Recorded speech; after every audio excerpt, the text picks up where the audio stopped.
같이 하십시다. 우리를 하나님을 아빠 아버지라 부르게 하셨습니다.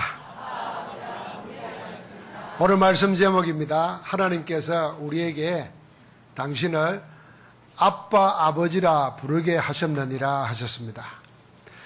전에 성경 번역에는 아바 아버지 이랬는데 히브리어는 원래 모음이 없습니다. 그러니까 정확한 발음이 뭔지를 알 수 없습니다. 그런데 아주 친근하게 새로운 번역에는 우리가 가지고 있는 성경에는 아빠라고 그랬습니다. 아버지를 아빠라고 한 번도 저는 불러본 적이 없어요. 유대인들도 그랬을 겁니다. 그런데 그리스도께서 오셔서 하나님을 아빠라고 부를 수 있도록 해주셨습니다. 아마 여기 계신 연세 많은 분들은 아버지를 아빠라고 불러본 기억이 없을 거예요, 아마. 아버지를 아빠라고 부르지 못하는 렘넌트들도 많을 겁니다. 그래서 오늘 우리 같이 한번 해보겠습니다. 아빠 아버지라 부르게 하시는 하나님. 아멘. 이 갈라디아서는 복음을 지키기 위한 처절한 투쟁의 선언서가 이 갈라디아서입니다. 사도 바울은 다른 복음은 없다고 1장에 단언했습니다. 1장 6절부터 10절에 보니까 특별히 7절에 다른 복음은 없나니 다만 어떤 사람들이 너희를 교란하여 그리스도의 복음을 변하게 하려 함이라. 그러나 우리나 혹은 하늘로부터 온 천사라도 우리가 너희에게 전한 복음 외에 다른 복음을 전하면 저주를 받을지어다. 그렇습니다. 다른 복음은 없습니다.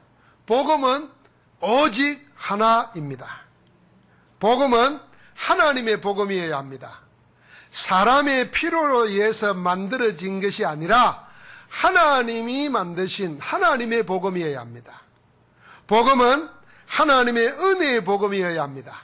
사람의 행위에 대한 대가로 얻는 것이 아니라 하나님의 은혜로 구원 얻는 그것이어야 참 복음입니다. 복음은 사람의 기분을 만족시켜주는 것이 아니라 하나님과의 관계를 실제적으로 회복시켜 주어야 그게 참 복음입니다. 우리 인간은 하나님 떠나가지고 인생 12가지 문제로 사로잡혔습니다. 창세기 3장 사단에게 속아가지고 죄를 짓고 하나님을 떠나버렸습니다. 그래서 하나님 떠난 인간이 사단에게 노예가 돼가지고 계속 찾는 것이 나를 찾습니다. 나 중심입니다. 세상 육신 중심입니다. 하나님 없어도 성공하면 된다는 성공 중심입니다. 그게 인생의 근본되어 있습니다. 그러니 그걸 위해서라면 뭐든지 가지다가 끌었습니다. 그것이 사단 섬기고 귀신 섬기고 우상 섬기는가도 관계없습니다.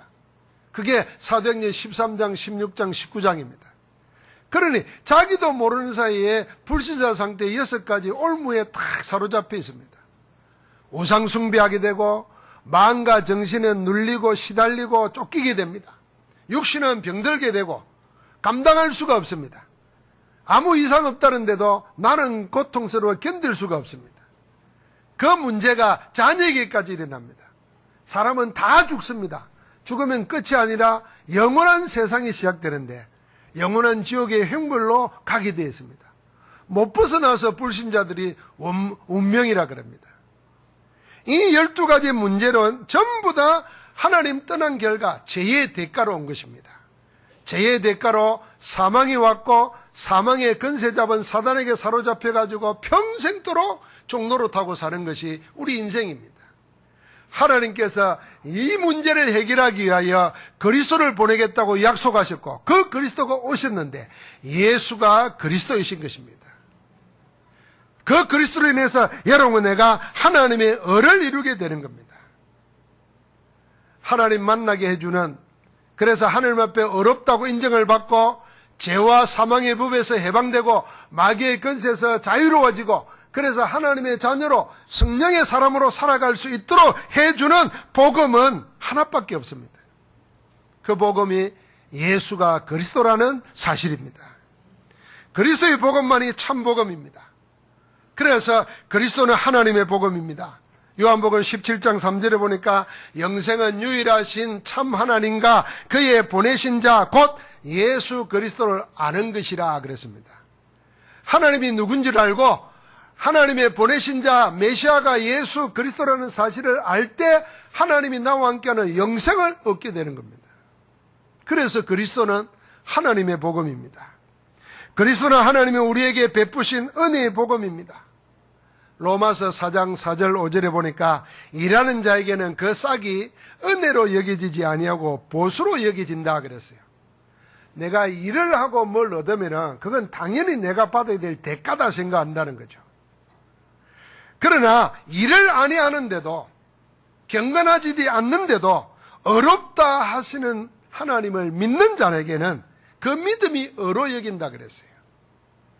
내가 경건한 것도 없고 일한 것도 없고 구원을 위하여 한 것도 아무것도 없는데 하나님께서 그리스도를 통해서 우리 문제를 해결해 주셨어요. 그 사실을 믿을 때 하나님의 의를 이루게 되는 줄 믿습니다. 하나님은 그리스도를 통해서 모든 은혜를 다 나타내셨습니다. 그래서 그리스도 예수만이 여러분과 나를 죄와 저주에서 지옥과 사단에게서 하나님을 만나게 해주시는 것입니다. 하나님은 예수 그리스도의 중보를 통해서만이 만날 수 있습니다. 그리스도를 통하지 않고나 하나님을 만날 수도 없고 알 수도 없습니다. 그래서 길과 진리요 생명 되시는 이는 예수 그리스도 뿐이십니다. 오늘 사도 바울은 다른 복음이 없다 그랬고 사도 베드로는 천하 인간의 구원 얻을 만한 다른 이름을 우리에게 주신 적이 없다 그랬습니다. 다른 이름도 없고 다른 복음도 없습니다. 여러분과 나를 하나님 만나게 하시고 죄와 저주를 이기고 우리의 둘러싸고 있는 12문제 영적 문제를 해결하면서 이 땅에서 하나님 나라 백성으로 하나님 자녀로 아들로 살게 하시는 것은 예수 그리스도의 복음뿐인 줄 믿어지시기 바랍니다. 그리스도의 복음은 하나님 앞에서 하나님 떠난 죄인이요 마귀의 자식이요 지옥 백성인 우리를 구원하여 하나님을 아빠 아버지라 부르게 만드는 참된 복음입니다. 오늘 4장 4절과 5절에 보니까 때가 참에 하나님이 그 아들을 보내사 여자에게서 나게 하시고, 우리 전부 다 여자에게서 났죠. 율법 아래서 나게 하신 것은, 여러분과 내가 복음 모르는데 하나님의 율법이 아니라 세상이 만들어 놓은 법 안에 전통과 습관 속에 교회 들어왔는데도 복음은 모르고 하나님의 율법 속에 태어난 겁니다. 왜 그랬습니까? 예수 그리스도께서 율법 아래 있는 자들을 속량하시고 여러분과 나를 아들의 명분을 얻게 하려 하심이라 그랬습니다. 이처럼 복음은 우리를 하나님의 아들 되게 하십니다. 하나님의 아들에게만 하나님의 유업이 이어집니다. 하나님의 것이 당연한 유업으로 주어집니다. 누구에게만요? 아들에게만. 그 유업 가운데 가장 큰 것이 하나님 나라 백성되고 하나님 자녀되는 구원입니다. 구원과 함께 하나님의 모든 것을 다 받아 누릴 수 있게 된 것입니다. 그게 하나님의 유업을 이을 자라는 유업입니다. 그러나 아들이 아닌 자에게는 하나님의 유업이 없습니다. 구원도 없고 하나님의 것도 얻을 수가 없습니다. 왜 그러냐 하면 하나님의 아들이 아닌 자는 율법의 종 아래에 있기 때문입니다. 율법의 종이기 때문입니다. 율법 아래에 있는 자가 율법을 지키지 않으면 그에 상응하는 형벌이 따라옵니다.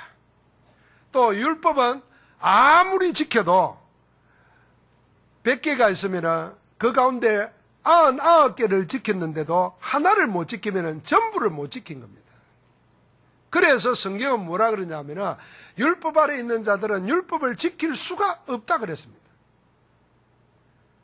99%를 지켜도 하나를 어기면 다 어긴 것이기 때문에 그 하나 때문에 형벌을 받고 대가를 치러야 하기 때문에 율법을 지킬 수가 없습니다. 그래서 로마서 3장 20절에 그러므로 율법의 행위로는 그의 앞에서 어렵다 하심을 얻을 육체가 없나니 율법으로는 죄를 깨달을 뿐이라 그랬습니다. 그래서 갈라디아서 10장 말씀에는 율법의 행위에 속한 자는 저주 아래에 있다고 한 것입니다. 기록된 바 누구든지 율법책에 기록된 대로 모든 일을 항상 행하지 아니하는 자는 저주 아래 있는 자라 하였음이라 그랬습니다. 여러분, 우리가 법을 다 어겨서 교도소 가는 거 아닙니다. 대통령이 헌법을 다 어겨서 탄핵된 게 아닙니다. 그 중에 하나만 어겨도 그는 탄핵당하고 교도소 가는 겁니다. 하나님의 율법도 마찬가지입니다. 다 지켰는데 하나를 못 지켰다. 그것 때문에 당하는 것입니다. 그런데 본질상 하나님 떠나가지고 마귀에게 속해 있고 운명 가운데 묶여 있는 사람은 율법을 지킬 수 있는 능력이 없습니다. 그래서 하나님께서는 율법의 저주 아래 있기 때문에 하나님 앞에서는 아무도 율법으로 말미암아 어렵게 될 수 없다고 3장 11절에 사도 바울은 단언했습니다. 그런데 어리석은 인간들은 율법의 행위로 구원을 얻을 수 있다고 합니다. 내 행위로, 내 선행으로, 내 노력으로 내가 열심히 하는 것으로 하나님의 의를 이룰 수 있다고 말합니다. 하나님의 법을 거부하는 것입니다. 자기 법으로 자기 구원을 이루려고 하는 것입니다. 그러나 하나님의 말씀은 율법의 행위로는 하나님의 의를 얻을 수 없기 때문에 우리를 하여금 은혜로 구원 얻도록 듣고 믿음으로 얻는 구원의 길을 열어놓은 것입니다. 그 길이 예수 그리스도이십니다. 그래서 누구든지 주의 이름을 부르는 자는 구원을 얻으리라고 하나님께서 길을 열어놓으신 것입니다. 여러분, 내가 지금 나를 누르고 있는 죄책감, 여러분과 내가 진짜 나를 발견해 보니 하나님 떠나 있고 마귀의 종이 되어 있고 죄와 저주 가운데 묶인 자구나. 여기서 어떻게 내가 벗어날 수 있을까 하는 필요성을 느낀다고 하면 간단합니다. 지금부터 도 닦는 거 아닙니다. 지금부터 선행하는 거 아닙니다. 지금부터 뭔가에 매달려서 열심히 구하는 거 아닙니다. 예수를 그리스도로 영접할 때 영접하는 자, 그 이름을 믿는 자들에게는 하나님의 자녀가 되는 권세가 주어지는 줄 믿습니다. 믿으면 되는 것입니다. 믿음으로 말미암아 그의 은혜로 인하여 믿음으로 말미암아 구원을 얻었나니 이것이 너희에게서 난 것이 아니고 하나님의 선물이라. 누구든지 받을 수 있습니다. 하나님의 선물은. 어떻게 해요? 예수가 그리스도라는 사실을 알고 믿고 영접하기만 하면 되는 것입니다. 예수 그리스도는 여러분과 내가 받아야 될 모든 율법의 저주를 다 대신하여 담당하셨습니다. 우리가 받아야 될 죄와 저주, 사망의 고통을 우리 대신 당하셨습니다. 우리를 대신하셔서 하나님의 의를 다 이루었습니다. 그래서 누구든지 그리스도 예수 안에 있는 자에게는 결코 정죄함이 없습니다. 어떤 율법도 어떤 것도 나를 정죄할 수가 없는 것입니다. 그래서 이제 우리는 우리가 무엇을 행하는 것이 아니라 하나님이 그리스도 예수를 통하여 다 이루어 놓으신 이 은혜의 복음의 사실을 믿으면 되는 겁니다. 받아들이면 돼요. 그래서 사도 바울이 말합니다. 너희가 성령을 받은 것이 율법의 행위로냐 듣고 믿음으로냐. 이 갈라디아 교회가 복음을 받고 구원을 받아놓고도 그 복음 안에서 계속 복음을 누리면서 복음으로 자기 체질을 바꿔가야 되는데 듣고 믿기만 했는데 복음으로 살지를 못해요. 그러니까 세상 것이 들어옵니다. 그래서 복음에다가 뭘 자꾸 보태는 겁니다. 이 갈라디아 교회는 율법의 행위를 보탠 것입니다. 여러분, 인간이 늘 그렇고 사단은 늘 그렇게 속입니다. 우리가 막 신앙생활을 바르게 하고 말씀이 막 은혜로 받아지면서 기쁘고 기도하면서 즐거움도 힘도 생기고 이러면요, 그래 다 하나님의 은혜로 믿음으로 되는구나 이런 거 아는데, 자 말씀도 안 듣고 예배도 빠지고 마음에 찬양도 안 일어나면은 금방 뭐가 오느냐 하면요, 믿어야 되는 게 아니고 내가 뭘 해야지 하는, 하지도 못하면서 거기에 딱 걸려듭니다. 그래서 내가 이것도 안 해 그렇고 저것도 안 해 그렇고 요것도 안 해 그렇고 그런 거는 밝아요. 또 계속 나옵니다. 어느 날 눌립니다. 예수는 딱 간데 없고 자기가 자기의 무거운 짐을 지고 삽니다. 하나님께서 갈라디아 교회를 향하여 사도 바울에게 말합니다. 너희가 구원을 얻은 것이 율법의 행위로냐 듣고 믿음으로냐 다시 확인시키는 겁니다. 3장 5절에는 말합니다. 너희에게 성령을 주시고 너희 가운데서 능력을 행하시는 이의 일이 율법의 행위에서냐 듣고 믿음에서냐. 구원도 또 우리 안에서 하나님이 능력으로 행하고 있어서 그 증거가 일어나는 것도 전부 다 내가 성실하게 살아서가 아니고 하나님의 말씀을 듣고 믿을 때 그 믿음이 우리 가운데 역사하는 것입니다. 하나님의 말씀을 듣고 믿을 때 그 믿음이 역사할 때 하나님의 능력이 내게 나타나는 것입니다. 그래서 시편 107편에 보면 20절에 고통 가운데 막 부르짖다 그랬어요. 그랬더니 하나님이 그 고통을 들으시고 그들을 고치시되 뭘 보냈어요? 말씀을 보내사 그랬어요. 오늘 질병 때문에, 오늘 마음의 병 때문에, 오늘 이것도 저것도 나는 인생 사는데 무의미한 사람은 하나님 우리를 고치시기를 원하십니다. 고치는데 뭘 보내사? 말씀을 보내서 고치십니다. 말씀을 말씀으로 받아들이기를 주의 이름으로 축복합니다. 하나님의 말씀을 말씀으로 받아들일 때 그 말씀이 우리의 영혼, 우리의 간절 골수, 여러분과 나의 마음과 생각까지도 찔러 쪼개고 감찰해서 치유하실 줄 믿습니다. 그래야 진짜 치유가 돼요. 약으로 고치는 거, 의사가 수술로 고치는 거 반드시 시효가 있고 문제가 따라옵니다. 그러나 하나님의 성령이 치유해버리면 부작용이 없어요. 시효가 없어요. 영원한 것입니다. 믿습니까? 말씀하십니다. 아브라함이 하나님을 믿음에 그것을 의로 여기셨다 그랬습니다. 그래서 믿음으로 말미암은 자들은 전부 다 아브라함의 자손인 줄을 알지어다. 하나님이 이방, 여러분과 나도 이방에 속했습니다. 믿음으로 말미암아 의로 정하실 것을 미리 아시고 먼저 아브라함에게 복음을 전하며 모든 이방인도 너로 말미암아 복을 받으리라 그렇게 말했습니다. 그래서 우리도 아브라함의 복을 받을 수 있는 믿음으로 의롭게 된 것입니다. 모든 인간은 자기 육체로 자기 열심으로 구원을 얻을 수가 없습니다. 그래서 하나님께서는 하나님의 의인 예수 그리스도 복음을 믿을 때 의로 여기셨다 그랬습니다. 그러므로 여러분과 나는 하나님의 의로 여김 받는 이 복음 안에서 새로운 시작이 있기를 주의 이름으로 축복합니다.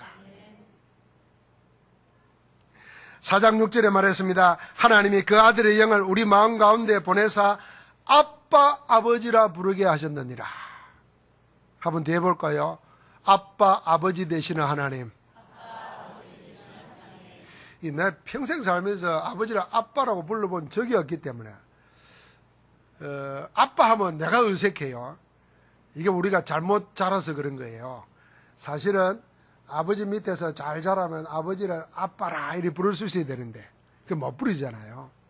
또 이제 좀 커지고 이러면은 아버지를 아버지라고도 안 하고 아부지라 그러죠. 경상도 말 아부지 이라는데 아빠라고 못 불러요. 시집 가더라도 아버지를 아빠라고 좀 불러보세요. 하나님도 아빠라고 하는데 믿는 우리로 하여금 하나님을 아빠 아버지라 부를 수 있게 만들었어요. 여러분 이 유대인들이 가지고 있는 하나님과는 어땠냐면은 하나님이 항상 채찍을 들고 양손에다가 번개와 천둥을 들고 법만 어기면은 때리고 심판하는 이 심판주 하나님으로 근엄한 하나님으로 이 생각했어요. 그래서 하나님의 이름도 함부로 못 불렀어요. 그래서 하나님의 이름을 부를 때 그냥 나의 주 이렇게 불렀어요. 여호와라고도 못 불렀다니까요. 그러니까 항상 두렵고 무섭고 채찍을 들고 계신 하나님입니다. 그런데 우리를 죄와 저주와 지옥과 사단에서 건져내기 위해서 예수 그리스도를 희생시키시고 우리를 양자 삼아 주셨어요. 이 비밀이 너무 크기 때문에 예수님은 하나님을 아빠 아버지라 부르도록 우리를 안내했어요. 그래서 어떤 신학자가 이렇게 말했어요. 예수 그리스도께서 하신 가장 위대한 일이 뭐냐? 하나님을 아빠, 아버지라 부르도록 하셨다는 거예요. 할렐루야. 그게 예수님이 우리를 위해서 하신 가장 위대한 일이라는 거예요. 여러분 생각해봐요. 유대인은 그렇게 했다니까요. 하나님을 하나님으로도 못 불렀다니까요. 그런데 그리스도가 오셔가지고 그 하나님을 아빠, 아버지라고 아주 친근하게 부르도록 만들어버린 거예요. 여러분, 유대인처럼 하나님을 무서운 하나님으로 생각하는가 하면은 반대로 세상 사람들은 하나님을 만만하게 생각합니다. 이게 아빠, 아버지라 부를 수 없는 사람들의 모습입니다. 하나님을 두려운 하나님으로 생각하든지 하나님을 만만하게 생각하는 겁니다. 하나님 우습게 생각해요. 하나님 어딨냐 나와봐라. 하나님이 있어 차라리 내 주먹을 믿겠다 이럽니다. 겁도 없어요. 만만하게 생각하는 거죠.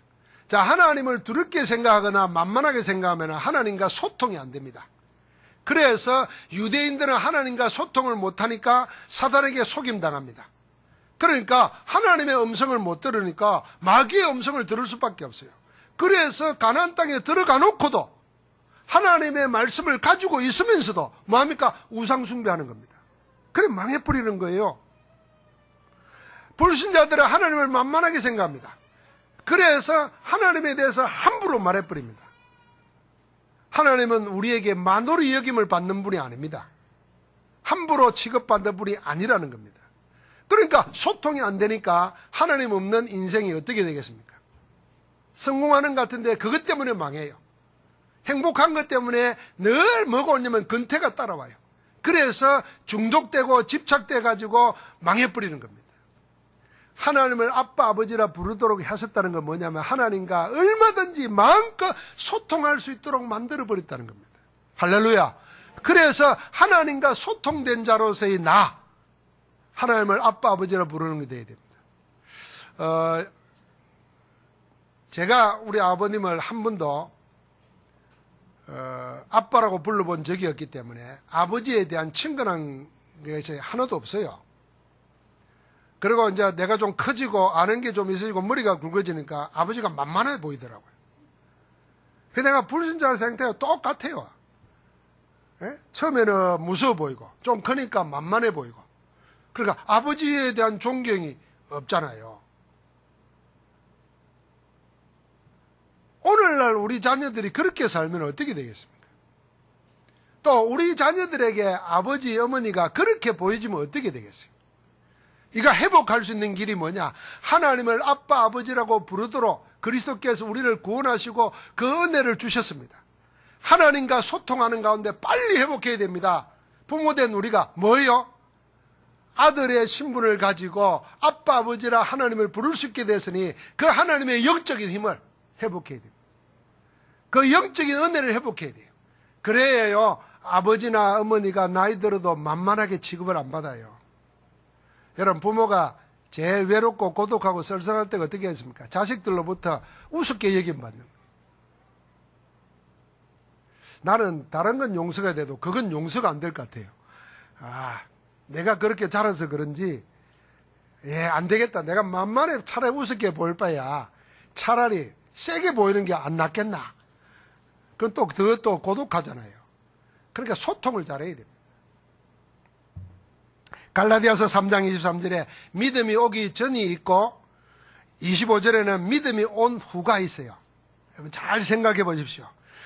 믿음이 우리에게 오기 전에는 우리가 전부 다 율법 아래 매인바 되었습니다. 세상 풍습에 매이고 문화에 매이고 습관에 매이고 집안의 정통에 매여 있고 나도 모르는 몸의 습관에 체질에 매여 있던 자였습니다.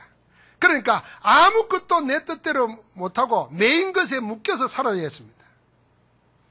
그걸 성경에는 모르니까 뭐냐면 초등교사 아래에 있었고 갈라디아서 4장 2절에 보니까 후견인과 청지기 아래에 있었다고 그랬습니다.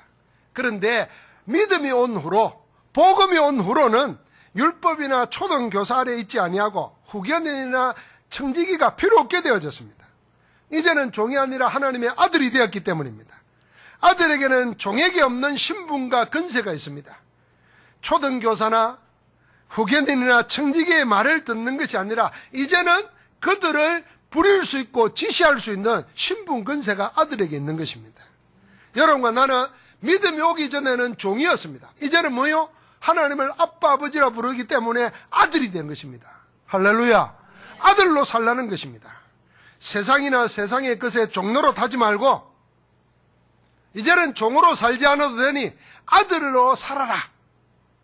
그래서 우리를 아들의 명분을 얻게 했습니다.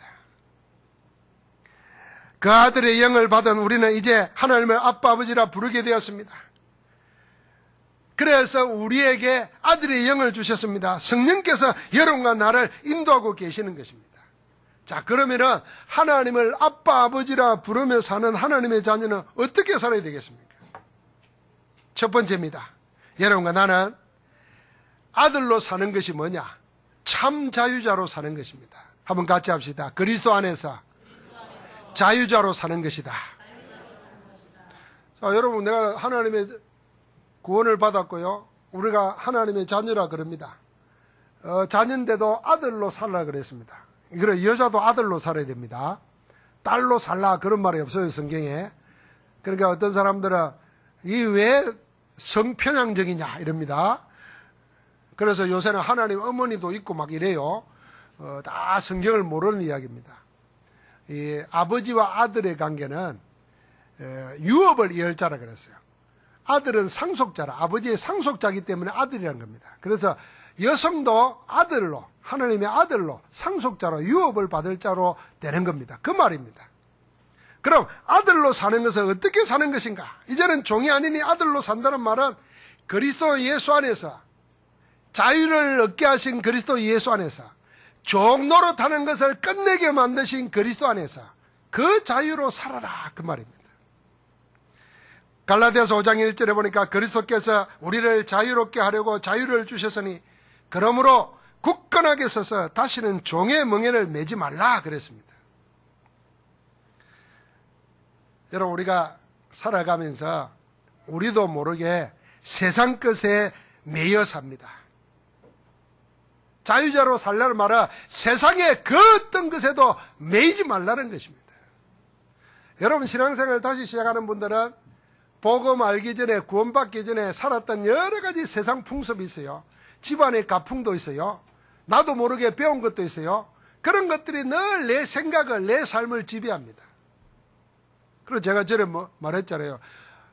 어릴 때 소풍 가면은 아이들이 도시락하고 반찬을 따로 떼가지고 이렇게 뿌려요. 뿌리면서 꽃이래 그래요. 이게 그 무덤에 동네에 주는 귀신들에게 주는 밥이에요. 그럼 우리는 뭣도 모르면서 남이 하니까 따라 하는 거예요, 그게. 그게 사실은 귀신에게 매인 거예요. 세상 풍습에 매인 겁니다. 그래, 이사 갈 때는 또 날짜를 받아야 되고, 삼재 없는 날은 있어야 되고, 또 윤달에는 뭐가 있고, 그거 다 세상 풍속입니다. 그런 것에 절대로 묶이지 마시기 바랍니다. 복음은 모든 얼매인 것에서 해방시켜버린 겁니다. 죄와 사망의 법에서 너를 해방하였느니라. 그래서 여러분, 거기에 얽매이지 않도록 그리스도께서 다 끝내버리신 거예요. 혹시 겁이 나거든요. 그리스도 이름 부르면서 담대하게 하시기 바랍니다. 이사 가는 날 받으려고 그러면요, 제일 이사할 소림 없는 때, 제일 쌀 때, 제일 친절하게 할 때, 그때 가시기 바랍니다. 귀신 없는 날, 제주도 가면은, 언제가 되면 이 귀신이 다 1년 동안 한 일을 염라대왕한테 보고하러 간다나요? 그때 이사 가고 막 시가고 난리요. 제주도는 그래가지고요, 할망 귀신한테 사로잡혀가지고 엄청 비싸대요, 그건. 그런 날 우리는 이사 가야 돼요, 그리스도 이름으로.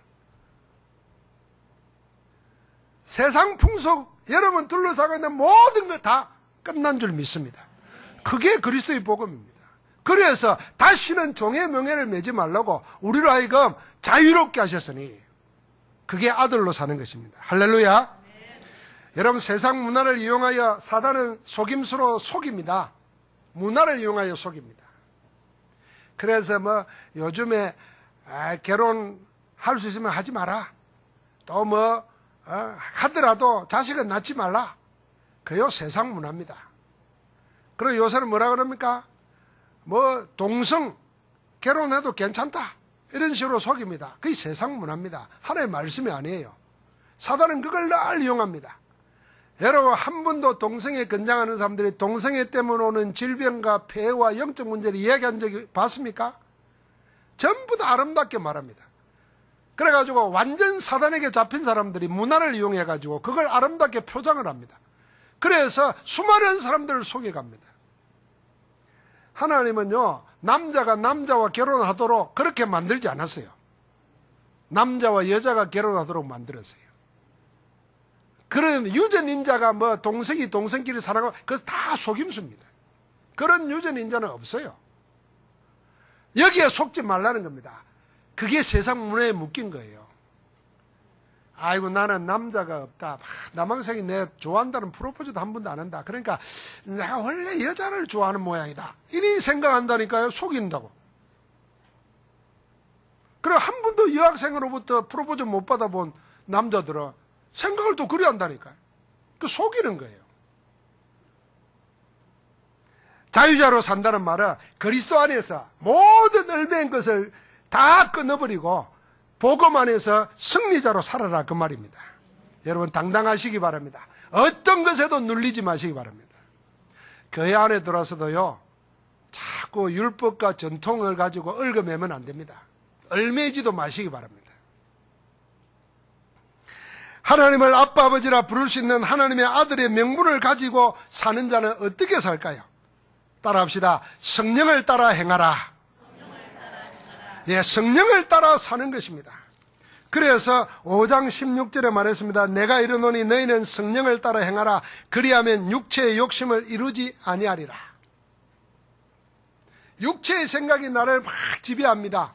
그걸 벗어내려고 자꾸 그걸 떼내고 생각 안 하고 막 그러지 말라는 겁니다. 성령을 따라 살면 육체의 소욕은 저절로 없어져요. 그래서 성령을 따라 행하라 한 것입니다. 여러분, 성령을 따라 사는 길은 성령께서 역사하시는 근원을 알아야 그 길을 따라갈 수가 있습니다. 성령은 무엇으로 어떻게 역사하십니까? 성령은 말씀과 기도 가운데 역사하십니다. 왜냐하면 성경을 기록한 것도 성령의 감동으로 사람을 택해서 기록하게 만들었습니다. 그래서 성령께서 하신 것입니다. 그래서 그렇게 알고 하나님의 말씀을 읽을 때 성령의 역사가 일어납니다. 예수님을 3년 동안 따라다녔는데도 믿음이 안 생겼으면 어땠을까요? 3년 동안 직접 말씀을 듣고 3년 동안 기적을 행하는 심부름도 하고 자기가 예수 이름 말하는데도 귀신이 쫓겨나가는 것도 체험됐어요. 그런데 안 믿어지는 거예요. 부활이 안 믿어지고 말이에요. 그래서 부활했다는 사람의 말도 안 믿어져서 나는 내 길로 간다고 돌아가 버렸어요. 엠마로 두 제자가 내려갑니다. 누가와 글로바입니다. 부활하신 주님이 그들에게 나타나셔가지고 제일 먼저 한 게 뭐냐면 말씀을 가지고 이런 일이 일어나야 될 것을 말하면서 이가 곧 그리스도다 하는 복음을 설명해 줬어요. 나중에 예수님과 함께 식사하고 난 다음에 눈이 떠져서 하는 말이 이겁니다. 우리가 길 갈 때에 말씀을 풀어주실 때 우리 마음이 뜨겁지 아니하더냐 그랬어요. 여러분, 성경대로 생각해보세요. 말씀 읽다가 메시지 듣다가 마음이 뜨거워진 체험. 여러분, 사모해야 될 게 그거예요. 아이고, 우리 목사님은 설교를 잘한다.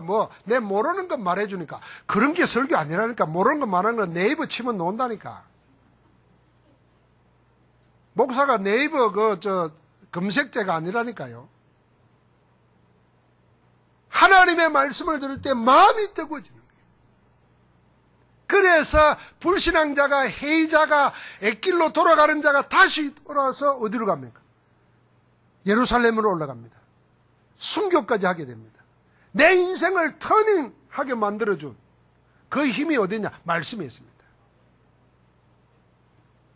그러니까요, 오늘 말씀 받는 모든 성도님들은 지치고 힘들다, 인생이 왜 고달퍼요 생각하는 분들은요, 그 전부 다 잘못된 내 신앙관을 가지고 사단이 속이는 거거든요. 어디로 돌아가냐면 하나님께 집중해야 됩니다.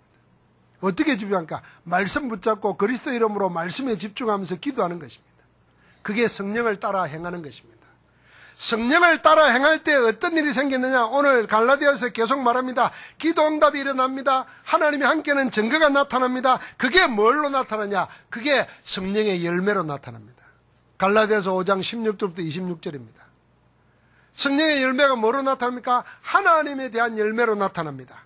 그게 어떻게 나타났습니까? 하나님에 대한 열매로 나타나니까 내 마음속에 하나님의 사랑과 희락과 화평이 넘칩니다.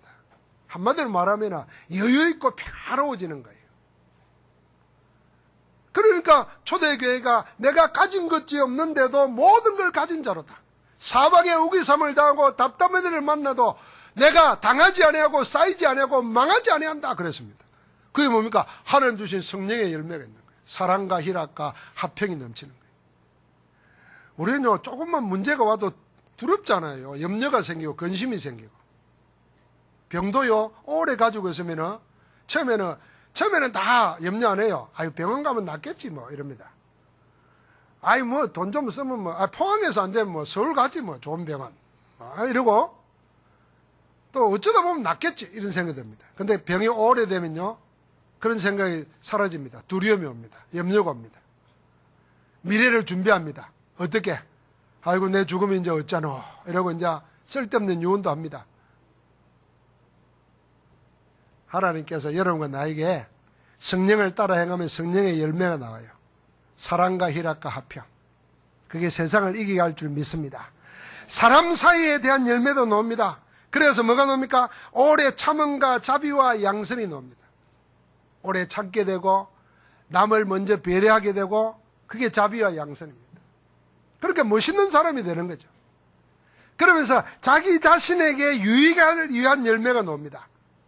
충성과 온유와 절제, 이게 나옵니다. 그래서 하나님 안에서 이 열매를 가진 자는 참 자유자로 살게 되는 겁니다. 성령을 따라 행하는 축복을 누리게 될 줄 믿습니다. 마지막 세 번째입니다. 하나님을 아빠 아버지라 부르는 하나님의 아들은 이제는 한 가지로 삽니다. 한 가지만 자랑하며 삽니다. 그래서 6장 14절과 17절에 이렇게 말했습니다.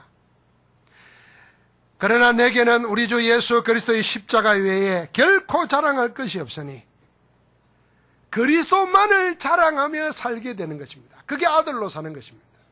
그렇지 않겠습니까? 나를 하나님의 아들로 삼으시고 하나님을 아빠 아버지라 소통하며 친근하게 모든 유익을 누리며 살도록 해주신 그리스도만을 위하여 사는 것입니다.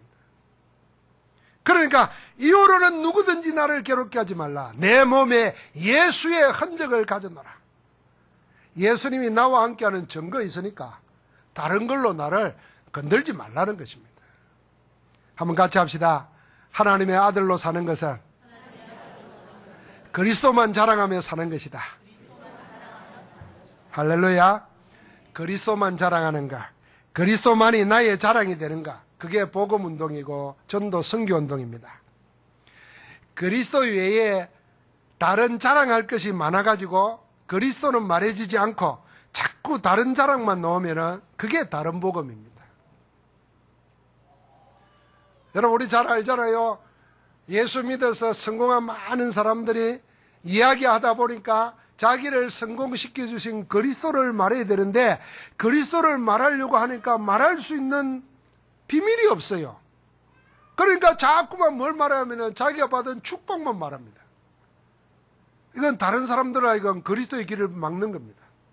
야, 저 사람처럼 하면은 부자 되는구나, 성공하는구나, 다른 동기를 집어넣습니다. 나도 저래야지 합니다.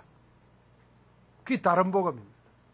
그래서 여러분과 나는 많은 자랑할 것이 있는데도 그리스도만 자랑이 되어지는 사람, 그 사람이 참 복음의 사람인 줄 믿습니다. 그게 아들로 사는 거예요. 갈라디아 교회는 또 갈라디아 교회뿐만 아니라 다른 교회에 쉽게 가장 들어오는 다른 복이 뭐냐면 예수를 부인하는 거 아닙니다.